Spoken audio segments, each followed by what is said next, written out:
Bonjour, chapitre 1, 25, leçon 20. Caractéristique inverse d'une diode à jonction.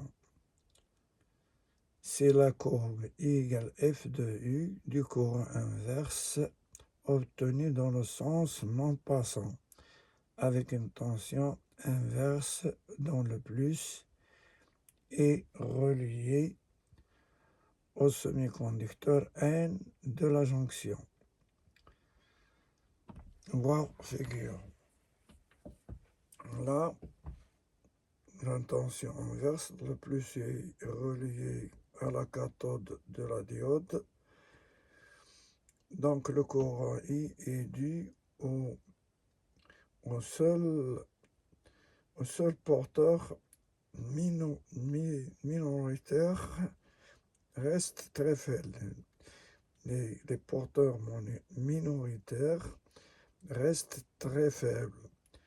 Exemple, s'il est de 25 microampères, et s'il y a un courant, donc il y aura, malgré qu'il bloque le courant qui passe dans la diode non passante, il y a une fuite de courant I qui est, si par exemple il est de 25 milliampères, pour une tension de 400 volts, le courant peut être négligé dans les utilisations.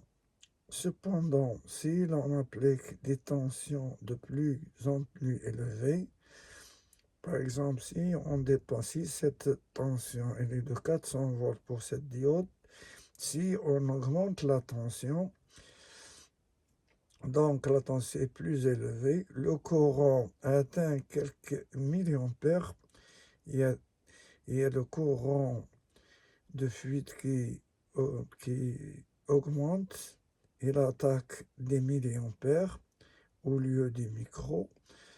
Là, le courant atteint quelques millions, puis brusquement la jonction claque, c'est-à-dire la détérioration de la diode.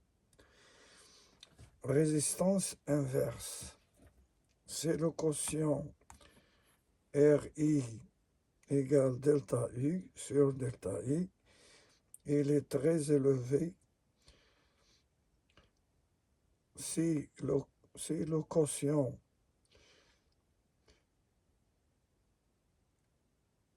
est très, c'est-à-dire si la résistance est très élevée, RI égale delta U sur delta I, est très élevée, la caractéristique étant au début à peu près rectiligne.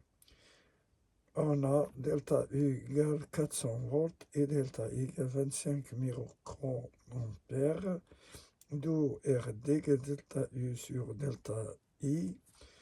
Donc, pour cet exemple, il y a 400 volts sur 25 microampères qui est 10 puissance moins 6 égale à 16,10 puissance 6.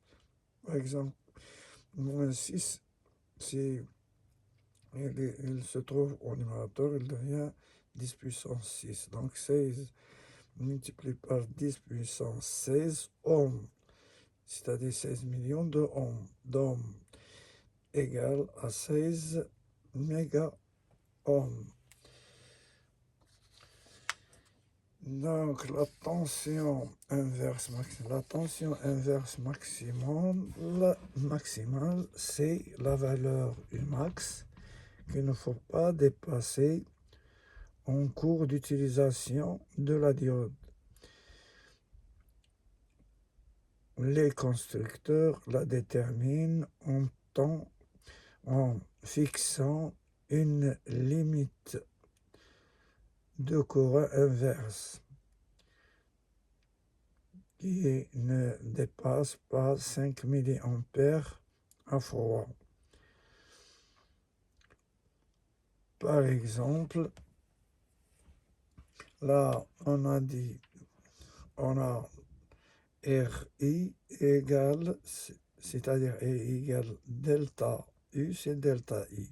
Il y a 400 volts sur la variation du courant qui est de 25 microampères. Donc, là, en conclusion, la diode à jonction résulte de ses propriétés dans le sens inverse où non passant le courant est nul, quelle que soit la tension.